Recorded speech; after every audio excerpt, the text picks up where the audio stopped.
Salut à tous. J'espère que vous allez bien. Je viens faire une vidéo très rapidement, une vidéo un petit peu imprévue, parce que je reçois pas mal comment dirais-je, de questions en inbox concernant les ETF, et surtout comment on va se positionner par rapport aux ETF. Et c'est vrai que lors de notre session, des sessions passées, on n'a pas eu le temps de l'aborder. Comme je ne sais de vous le dire, je suis un petit peu, il faut reconnaître que je suis un petit peu seul et c'est pas évident de le faire. OK? Donc voilà pourquoi je vais y revenir très rapidement. Cette vidéo ne va pas être très longue pour que vous puissiez voir éventuellement comment vous allez vous positionner lorsqu'on envoie des signaux ou peu importe que si au sein de vos algorithmes, ils vous donnent certaines positions et surtout comment vous allez éventuellement répercuter ces positions en market. Bon, le market n'a pas de souci parce que si on sait que si on rentre en market, il n'y a pas de problème, mais le plus dur, c'est de se dire comment faire en sorte que la position d'ETF puisse correspondre au stop loss ou au TP de la crypto-monnaie sous-jacente. D'accord? Donc, cette vidéo, c'est juste que ça vous donne une piste de réflexion et puis ne vous inquiétez pas. Mercredi, c'est-à-dire après-demain, on aura le temps de revenir dessus, mais ça va vous permettre d'avoir après 24 heures pour y réfléchir. Et pour cela, je vais revenir sur un signal que nous avons envoyé une fois de plus au sein de notre Discord. Voilà, d'accord.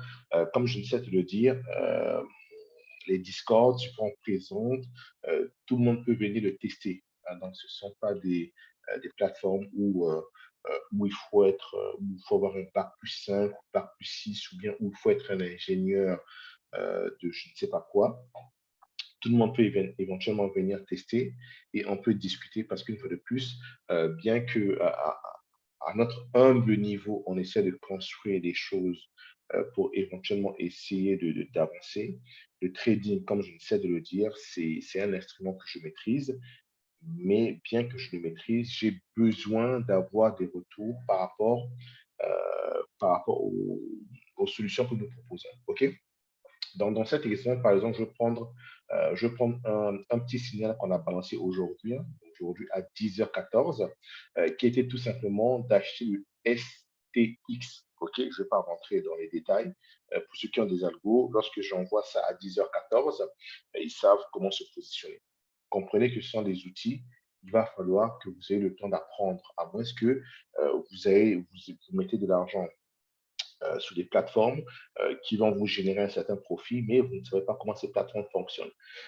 Donc là, notre but, bien que nous-mêmes nous essayons d'essayer de construire certains points, on va y arriver, mais ce que j'aimerais personnellement faire, c'est qu'il y ait une partie des gens qui comprennent, d'accord, et avec qui on va discuter pour améliorer cet outil que nous sommes en train éventuellement de pouvoir mettre en place, peu importe que ce soit un bot ou une intelligence artificielle. OK? Donc, si on revient très rapidement sur cet état d'aspect, on a vu qu'on envoie un petit signal à 10h14 ce matin, hein, sur ceux qui sont sous perpétuel peuvent le prendre, mais néanmoins, on vous dit que vous pouvez les utiliser sur les ETF. Bien, j'espère que vous avez tous le temps de comprendre ce que c'est qu'un ETF. C'est bien d'investir dans les ETF, mais comprenez comment les ETF fonctionnent. OK? Et c'est ça que nous essayons de privilégier. OK? Donc, à 10h14, on envoyait ce signal et le résultat, en même temps, chez Academy, c'est les performances. Vous avez une case où il y a performance. D'accord? Et au sein de la performance, vous voyez bien qu'à 13h50 au-delà, déjà, je générais déjà près de 217%. Ça n'a rien à voir avec les ETF, c'est plutôt des produits en termes d'effet de levier. Bon, vous voyez bien que lorsqu'on démarre, je démarre avec 52%, 100% et ensuite 217% sur la partie perpétuelle. Et sur la partie ETF, ça a plutôt généré des résultats plutôt assez intéressants. Mais la vidéo n'est pas vraiment programmée pour cela, c'est juste pour dire que prenez le temps, prenez vraiment le temps de suivre parce que les signaux que nous envoyons, on se mouille et on permet éventuellement à chacun d'entre vous d'essayer de suivre le mécanisme. Maintenant, je sais qu'il y a des gens je sais qu'il y a des gens qui veulent suivre, souvent, je dis bien souvent, suivre certains signaux et ils se demandent comment se positionner. Donc, lorsque vous voyez par exemple ce genre de signal, j'espère que vous avez eu le temps de suivre la vidéo de notre Zoom samedi. Prenez le temps de le suivre parce qu'il y a plein de choses à rentrer en ligne et ce qui concerne éventuellement les ETF. Lorsqu'on présente ce genre de signal, vous voyez bien qu'il y a une possibilité sur ETFL, ça veut dire lent. Je n'ai pas envie de rentrer dans les détails, mais allez-y suivre les vidéos. Maintenant, il y a des gens qui me posent la question, mais comment on va faire en sorte que si on a un stop loss, parce qu'on envoie les signaux sur le stop loss sur le sous-jacent, comment on se positionne sur le stop loss de l'ETF. Okay? Là, dans la vidéo d'aujourd'hui, va un petit peu faire office de cela pour que vous compreniez. OK? Donc là, nous sommes un petit peu sur un signal. Je crois qu'on était à 10 heures. À 10 heures, nous sommes à 10 heures. Je vais juste remonter cela pour que vous compreniez. Voilà, nous sommes à 10 heures. Donc, 10 heures.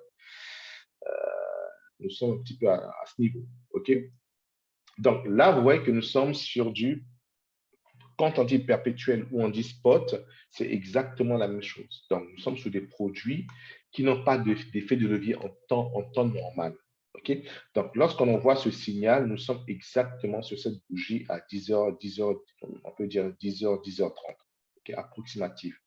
Donc, quand on va prendre pour mesurer, comment dirais-je, le point où son point culminant, on peut voir que ce produit a généré grosso modo, on peut dire 10%. D'accord? C'est ce que moi, en règle générale, j'appelle 10% brut. Je répète bien, 10% brut. Mais lorsque je dis de le prendre en L, ça veut dire que le minimum sur du L, c'est 3 fois plus. Ça veut dire que si vous avez un objectif à 10% par rapport à la crypto-monnaie mère, ça veut dire que de l'autre partie, vous allez prendre à peu près 10 fois 3 qui va faire 30%. OK? Donc, lorsque vous allez voir, si je peux revenir très rapidement sur certaines positions, OK? Juste pour donner un exemple, on va prendre, je crois que j'ai envoyé 2 ou 3 positions. OK. On va prendre par exemple ce signal sur le LDO. Donc, vous voyez bien que le LDO, on dit de rentrer à 1,82 et stop loss à 1,90. Déjà, en parlant sur LDO, lorsqu'on a envoyé ce signal, le LDO a atteint le TP1.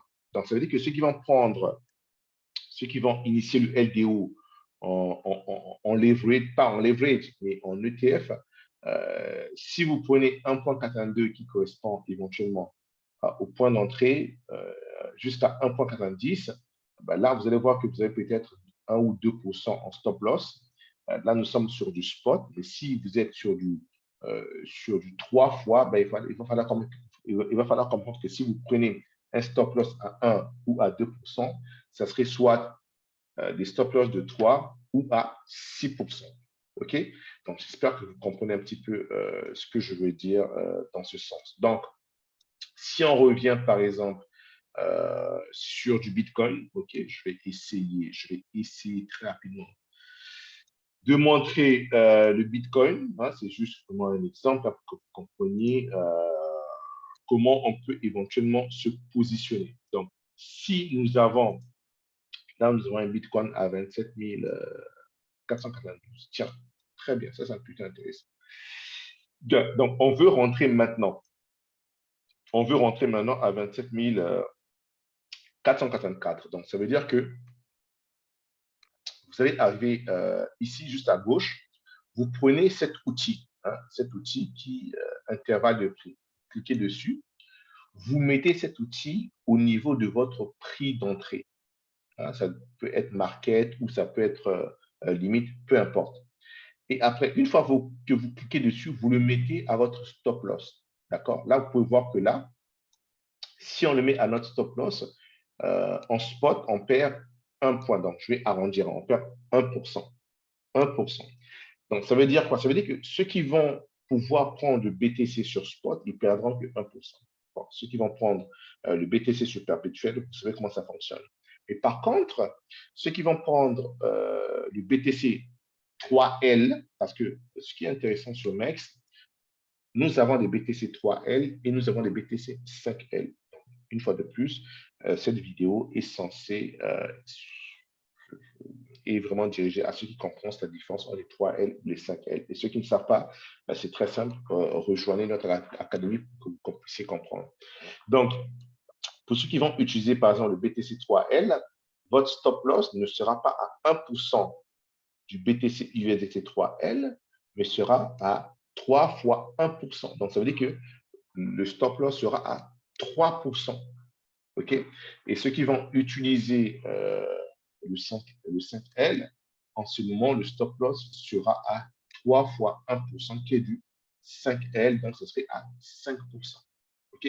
Donc, lorsque nous allons envoyer des signaux et qu'on vous dit, OK, c'est prenable sur perpétuel, calculez le pourcentage éventuellement du stop loss ou le pourcentage éventuellement du TP, faites x3 ou x5, indépendamment du produit ETF que vous allez une fois de plus utiliser. Parce que nous ne savons pas quel genre de produit que vous allez utiliser. On vous donne juste, comment dirais-je, on vous donne juste une manière de comprendre comment ça fonctionne. Okay. Et à ce moment, c'est à vous de vous adapter. Si le Bitcoin, quand on donne un stop loss, par exemple, sur le Bitcoin, à cet achat, on dit, OK, acheter à 27 445, stop loss, grosso modo, à 27 069, on sait que ça fait 1%. Mais même, bon, moi, ça ne m'intéresse pas de prendre sur le spot, j'ai envie de prendre sur des ETF. Bien, on sait que sur les ETF, dans ce cas de figure, on a un ETF x3 ou x5. Donc, si le sous-jacent est à moins 1%, donc ça veut dire que si je suis sur le 3L, je dois prendre un stop loss à moins 3%. Et si je suis sur le moins 5, c'est-à-dire si je suis sur le ETF x5, je dois prendre un stop loss à moins 5%. OK?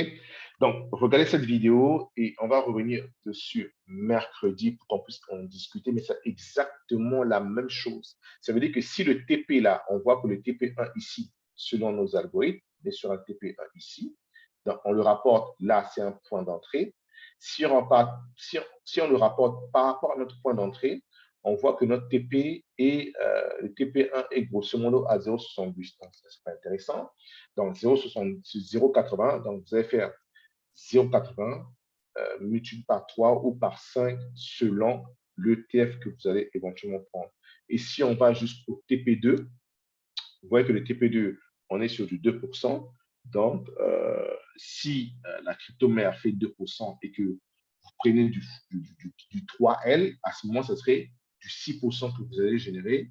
Et si vous prenez du 5L, à ce moment, ça va être du 10% que vous allez générer. Donc, voilà comment vous allez éventuellement pouvoir vous positionner selon les signaux que nous allons envoyer. Parce qu'effectivement, quand on voit les signaux, on envoie par exemple un LDO. Le LDO, c'est du spot pur. Maintenant, c'est de se dire, lorsque j'ai 1,82 en LDO, à quoi correspond son TP1?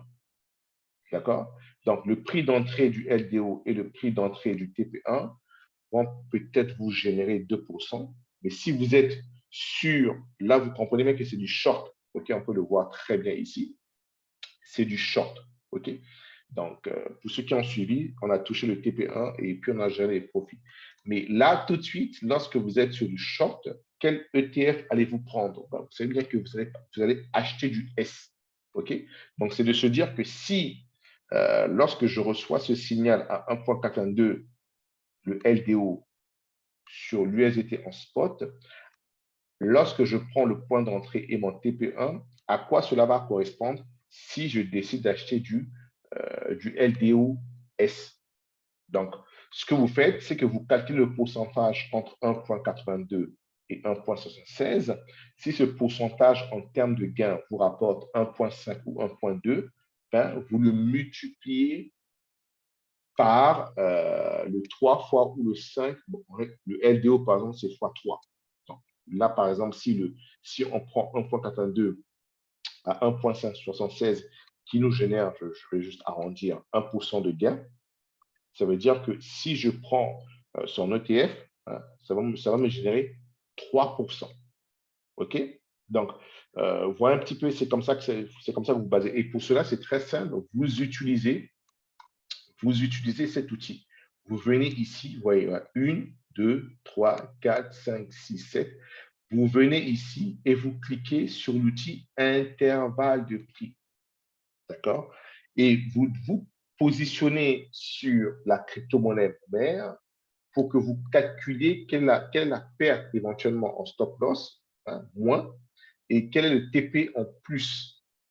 Et par rapport à cela, vous allez faire x3 ou x5 parce que les ETF, bon, sur MEX, je n'ai pas encore vu x2, mais en règle générale, MEX, c'est plutôt x3 ou x5. Il y a d'autres plateformes, c'est x2, mais là, je parle plutôt sur MEX.